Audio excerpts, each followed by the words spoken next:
Hello dear friends, അസ്സലാമു അലൈക്കും. നമസ്കാരം. എല്ലാവർക്കും എൻ്റെ പുതിയ വീഡിയോയിലേക്ക് സ്വാഗതം. ഇന്ന് ഞാൻ നിങ്ങൾക്ക് ഷെയർ ചെയ്യുന്നത് ഫ്രൈഡ് ഷവർമ പൊറോട്ടയാണ്. ഭയങ്കര ടേസ്റ്റിയും ക്രിസ്പിയുമായിട്ടുള്ളൊരു ഐറ്റമാണ്. ഈ ഒരു റെസിപ്പി ഞാൻ കഴിച്ചത് വയനാട് ഒരു ഹോട്ടലിൽ പോയിട്ടാകുമ്പോൾ സ്നാക്സ് ആയിട്ട് അവിടെ നിന്ന് കിട്ടിയതാണ്. അങ്ങനെ കഴിച്ചപ്പോൾ ടേസ്റ്റ് തോന്നി. അങ്ങനെ ഞാൻ വന്നിട്ട് വീട്ടിലുണ്ടാക്കി. ഭയങ്കര ടേസ്റ്റാണ്. അത് ഉണ്ടാക്കാൻ വേണ്ടി 250 ml മെഷർമെൻറ്റ് കപ്പിൽ 1 കപ്പ് ബോൺലെസ് ചിക്കൻ വളരെ ചെറിയ പീസാക്കി കട്ട് ചെയ്തെടുത്ത് വെച്ചിട്ടുണ്ട്. നമുക്കിതിലേക്ക് ആവശ്യമുള്ള മസാലപ്പൊടികൾ ചേർത്ത് കൊടുക്കാം. 1/2 teaspoon garam masala, 1 teaspoon pepper powder, 1/2 teaspoon onion powder, അതേപോലെ തന്നെ 1/2 ടീസ്പൂൺ അറബിക് മസാലയാണ് ഞാൻ ചേർത്ത് കൊടുത്തത്.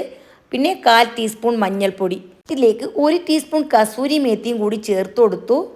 പിന്നെ കാശ്മീരി ചില്ലി പൗഡർ ഉണ്ടല്ലോ, 1/2 ടീസ്പൂൺ ചേർത്ത് കൊടുത്തു. 1/2 ടീസ്പൂൺ ഉപ്പ് ചേർത്ത് കൊടുത്തു. പിന്നെ വേണ്ടത് ഇഞ്ചി വെളുത്തുള്ളി പേസ്റ്റ്, അതും 1 ടീസ്പൂണാണ് ചേർത്തിട്ടുള്ളത്. 1 ടീസ്പൂൺ വിനേഗർ, 4 ടേബിൾ സ്പൂൺ തൈര്. ഇത്രയും ചേർത്തിട്ട് നല്ല പോലെ ഒന്ന് മിക്സ് ചെയ്തെടുക്കണം. അപ്പോൾ ഈ തൈരിലും ഇത്രയും അധികം ചേർത്തതുകൊണ്ട് തന്നെ ഈ ചിക്കൻ നല്ല പോലെ ജ്യൂസിയും ടേസ്റ്റിയുമായിട്ട് കിട്ടും. ഞാനിവിടെ നന്നായിട്ട് മാരിനേറ്റ് ചെയ്ത് വെച്ചു. ഇനി 2-3 മണിക്കൂർ റെസ്റ്റ് ചെയ്യാൻ വെക്കാം. നിങ്ങൾക്ക് എത്രത്തോളം സമയമുണ്ട് അത്രയും വെച്ചു കൊടുക്കാം. വീണ്ടും നന്നായിട്ടൊന്ന് ഇളക്കിയതിന് ശേഷം ആവശ്യത്തിന് ഓയിൽ ഒഴിച്ചു കൊടുത്ത് നമുക്കിതൊന്ന് ഫ്രൈ ചെയ്തെടുക്കാം. മീഡിയം ടു ലോ ഫ്ലെയിമിലാണ് ഞാനിത് ഫ്രൈ ചെയ്തെടുക്കുന്നത്. ഒരു 4 ടേബിൾ സ്പൂൺ ഓയിൽ ഒഴിച്ചു കൊടുത്തിട്ടുണ്ട്. എന്നിട്ട് ചെറിയ തീയിൽ തന്നെ മൂടി വെച്ച് ഫ്രൈ ചെയ്തെടുക്കണം. 12 മിനിറ്റാണ് ഇത് വേവിച്ചെടുക്കാൻ ആവശ്യമുള്ള ടൈം. അതിനിടയിൽ 1-2 പ്രാവശ്യം നല്ലപോലെ ഇളക്കി കൊടുക്കണം. എല്ലാ ഭാഗവും നന്നായിട്ട് മൊരിഞ്ഞ് കിട്ടണം. ഇവിടെ നന്നായിട്ട് ആവശ്യത്തിന് കുക്കായി വന്നിട്ടുണ്ട്.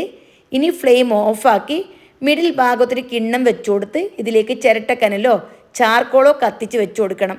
എന്നിട്ട് അല്പം ഓയിൽ ഒഴിച്ചു കൊടുത്ത് ഇത് മൂടി വെക്കണം. ഇതിൻ്റെ സ്മോക്ക് ഉണ്ടല്ലോ, പുറത്തൊന്നും പോവാണ്ടിരിക്കാൻ വേണ്ടിയിട്ടാണ് മൂടി വെക്കേണ്ടത്. ഇനി 5 മിനിറ്റ് നമുക്ക് ഇതേപോലെ തന്നെ വെക്കാം. 5 മിനിറ്റിന് ശേഷം കനലെടുത്ത് മാറ്റാം. വേറൊരു പാത്രം ചൂടാക്കിയതിന് ശേഷം 1 ടീസ്പൂൺ ഇഞ്ചി ചെറുതായി അരിഞ്ഞതും 1 ടീസ്പൂൺ വെളുത്തുള്ളിയും അല്പം എണ്ണയിൽ വഴറ്റിയെടുക്കണം. എന്നിട്ട് ഇതിലേക്ക് 1 ക്യാരറ്റ് ഉണ്ടല്ലോ നീളത്തിൽ അരിഞ്ഞതും ചേർത്ത് ഒരു 30 സെക്കൻഡ് ഒന്ന് വഴറ്റിയെടുക്കണം. ഇനി ഇതിലേക്ക് 1 ക്യാബേജിൻ്റെ 1/4 ഭാഗം വളരെ തിന്നായിട്ട് അരിഞ്ഞതും 1 സവാള വളരെ തിന്നായി അരിഞ്ഞതും ചേർത്ത് 1 മിനിറ്റ് ഒന്ന് വഴറ്റിയെടുക്കണം. കൂടുതൽ സമയം വഴറ്റിയെടുക്കണ്ട. ഇപ്പോൾ ഫുൾ ഫ്ലെയിമിലാണുള്ളത്. പിന്നെ 1 ക്യാപ്സിക്കം, 1 തക്കാളിയുടെ അകത്തുള്ള പൾപ്പെല്ലാം കളഞ്ഞ് അതും കൂടി ചേർത്ത് വീണ്ടും ഒരു 30 സെക്കൻഡ് ഒന്ന് വഴറ്റിയെടുക്കുക. ഇനി ഇതിലേക്ക് 1/2 ടീസ്പൂൺ ഉപ്പ് ചേർത്ത് കൊടുത്തു. അതേപോലെ തന്നെ 1 ടീസ്പൂൺ പെപ്പർ പൗഡറും ചേർത്ത് കൊടുത്തു. 1/2 ടീസ്പൂൺ ഗരം മസാലയും ചേർത്ത് കൊടുത്തു. ഉപ്പ് നോക്കിയിട്ട് നിങ്ങളുടെ ആവശ്യത്തിന് ചേർത്ത് കൊടുക്കണം. നല്ല പോലെ ഇളക്കി കഴിഞ്ഞാൽ നമുക്ക് ഫ്ലെയിം ഓഫാക്കി ഇത് വേറൊരു പാത്രത്തിലേക്ക് ചൂടാറാൻ വേണ്ടിയിട്ട് മാറ്റി വെക്കണം.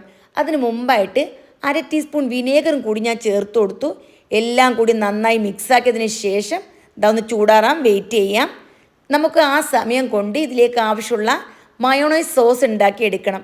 ഞാനിവിടെ റെഡിമെയ്ഡ് ആയിട്ടുള്ള മയോണൈസാണ് എടുത്തിട്ടുള്ളത്. 1/2 കപ്പ് ഒരു പാത്രത്തിലേക്ക് ഒഴിച്ചു കൊടുക്കണം.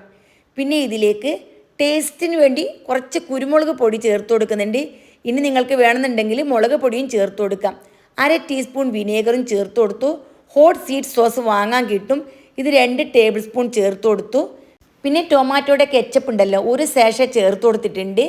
പിന്നെ കുറച്ച് വിനേഗർ, ഒരു 1/2 ടീസ്പൂൺ തന്നെ വേണ്ട, അത്രയും വിനേഗറും കൂടി ചേർത്തിട്ട് നന്നായിട്ട് മിക്സാക്കി എടുക്കണം. ഹോട്ട് സോസ് നിങ്ങളുടെ കയ്യിലില്ലെങ്കിൽ തക്കാളിയുടെ സോസും അതിലേക്ക് ഇച്ചിരി എരിവിന് വേണ്ടി മുളക് പൊടി ചേർത്ത് മിക്സാക്കിയാൽ മതി. പിന്നെ 1/2 teaspoon oregano, 1/2 teaspoon crushed chilli ഉണ്ടല്ലോ അതും കൂടി ചേർത്ത് നന്നായിട്ടൊന്ന് മിക്സാക്കി എടുത്താൽ നമുക്ക് മയോണൈസ് സോസ് ഉണ്ടല്ലോ അതും റെഡിയായി. ഈ സമയം ഇവിടെ വെജിറ്റബിൾസ് എല്ലാം നന്നായിട്ട് ചൂടാറിയിട്ടുണ്ട്. അതൊരു ബൗളിലേക്ക് ഇട്ട് കൊടുത്തു. എന്നിട്ട് ഇതിലേക്ക് റെഡിയാക്കി വെച്ചിരിക്കുന്ന മയോണൈസ് ഉണ്ടല്ലോ അതും ചേർത്ത് കൊടുക്കണം. പിന്നെ ചിക്കൻ നേരത്തെ ഫ്രൈ ചെയ്ത് വെച്ചിട്ടുണ്ട്. ചൂടാറിയതിന് ശേഷം അതൊന്ന് മിക്സിൻ്റെ ജാറിലിട്ടൊന്ന് ക്രഷ് ചെയ്തെടുക്കണം. അതും കൂടി ചേർത്ത് കൊടുത്തു. പിന്നെ ആവശ്യത്തിന് മല്ലിയിലയും ചേർത്ത് നന്നായിട്ടൊന്ന് മിക്സാക്കി എടുക്കുക. ഇവിടെ മസാലയും റെഡിയായി. ഇനി വേണ്ടത് പൊറോട്ടയാണ്. പൊറോട്ട കൊണ്ടാണ് ഈ റെസിപ്പി ഉണ്ടാക്കുന്നത്. അപ്പോൾ ഭയങ്കര ടേസ്റ്റാണ്, അടിപൊളി ക്രിസ്പിയാണ്. പൊറോട്ട എടുത്തതിന് ശേഷം ഈ രീതിയിലാണ് നമ്മൾ മടക്കിയെടുക്കുന്നത്. അപ്പോൾ നമുക്ക് ഏത് സ്ഥലത്താണ് മസാല വെക്കേണ്ടതെന്ന് മനസ്സിലായില്ലേ? ഇത്രയും ഭാഗമാണ് മസാല വേണ്ടത്. അപ്പോൾ ആ ഒരു സൈഡിലേക്ക് ആവശ്യത്തിന് മസാല വെച്ച് കൊടുക്കണം. മസാലയൊക്കെ നിങ്ങളുടെ ആവശ്യത്തിന് വെച്ച് കൊടുക്കാം. 2 സ്പൂണോ 3 സ്പൂണോ എത്ര വേണം അതിനനുസരിച്ച് വെച്ച് കൊടുക്കാം. വളരെ സൈഡിലേക്ക് ആവണ്ട, അവിടെ ഒട്ടിക്കാനുള്ള ഭാഗമാണ്. എന്നിട്ട് വീഡിയോയിൽ കാണുന്ന രീതിയിൽ മടക്കിയെടുക്കുക. അപ്പോൾ ശ്രദ്ധിക്കുക, ഇനിയൊരു മടക്കും കൂടി ഇങ്ങനെ മടക്കാനുണ്ട്. അപ്പോൾ നമ്മൾ ഓപ്പൺ ചെയ്ത് നമ്മൾ മസാല വെച്ചല്ലോ അതേ സൈഡിലായിട്ട് ഇതിന് തൊട്ട് മീതിയും വെച്ച് കൊടുക്കണം. കാരണം ഇത് ലെയറായിട്ട് വരുന്നതാണ്. അപ്പോൾ ഒരു ഭാഗം മാത്രം മസാല വെച്ചാൽ കഴിക്കാൻ ടേസ്റ്റ് ഉണ്ടാവില്ല. അപ്പോൾ അതുകൊണ്ട് ഞാൻ മുകളിലും മസാല വെച്ചു. ഇനി നമുക്കിത് ക്ലോസ് ചെയ്തെടുക്കണം. അപ്പോൾ എന്ത് ചെയ്യണമെന്ന് വെച്ചാൽ കട്ടിക്ക് മൈദ കലക്കിയെടുക്കണം. ഈ ഒരു രീതിയിൽ കലക്കിയെടുക്കണം, അല്ലെങ്കിൽ കറക്റ്റായിട്ട് ഒട്ടിക്കിട്ടില്ല. ഇനി വീഡിയോയിൽ കാണുന്ന രീതി ഉണ്ടല്ലോ, അങ്ങനെ സൈഡിലെല്ലാം ഈ ഗമ്മ് നന്നായിട്ട് തേച്ച് കൊടുക്കണം. അപ്പോൾ മൈദ കലക്കുമ്പോൾ ലൂസായി പോകണ്ട, നല്ല കട്ടിക്ക് കലക്കിയിട്ട് നന്നായിട്ടൊന്ന് അമർത്തി കൊടുത്താൽ മതി. ഇനി പൊറോട്ടയുടെ വായ് തുറന്ന ഭാഗം ഉണ്ടല്ലോ, അപ്പോൾ 4 ഭാഗം കിട്ടും. ആ 4 സൈഡിലും നന്നായിട്ട് തന്നെ ഇത് ഒട്ടിച്ചു കൊടുക്കണം. അല്ലെങ്കിൽ അകത്തേക്കെല്ലാം ഓയിൽ കയറും. അപ്പോൾ കുറേ ഓയിലൊക്കെ കുടിക്കാൻ ചാൻസ് ഉണ്ട്. അതുകൊണ്ട് തന്നെ എല്ലാ ഭാഗവും നന്നായിട്ട് ഒട്ടിച്ചെടുക്കണം. ഗൈസ്, ഞാനിവിടെ എല്ലാം നന്നായിട്ട് തന്നെ ഒട്ടിച്ചെടുത്തിട്ടുണ്ട്. ഇങ്ങനെ ഒട്ടിച്ചെടുത്താൽ അകത്തോട്ട് ഓയിലൊന്നും കയറാണ്ട് നല്ല പെർഫെക്റ്റ് ആയിട്ട് തന്നെ ഫ്രൈഡ് ഷവർമ പൊറോട്ട റെഡിയാക്കി എടുക്കാൻ പറ്റും. എല്ലാം ഇതേപോലെ തന്നെ ആദ്യം റെഡിയാക്കി വെക്കണം.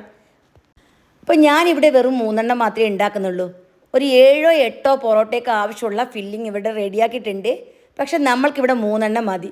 അപ്പോൾ 3 റെഡിയാക്കി എടുത്തതിന് ശേഷം ആവശ്യത്തിനുള്ള എണ്ണ ഒന്ന് ചൂടാക്കി എടുക്കണം. ഇത് മുക്കി പൊരിക്കാൻ ആവശ്യത്തിന് എണ്ണ വേണം. പിന്നെ എണ്ണ ചൂടാക്കുമ്പോൾ ശ്രദ്ധിക്കേണ്ട കാര്യം, ഭയങ്കരമായിട്ട് ചൂടായാലുണ്ടല്ലോ ഇടുന്ന സമയത്ത് തന്നെ കരിഞ്ഞു പോകും.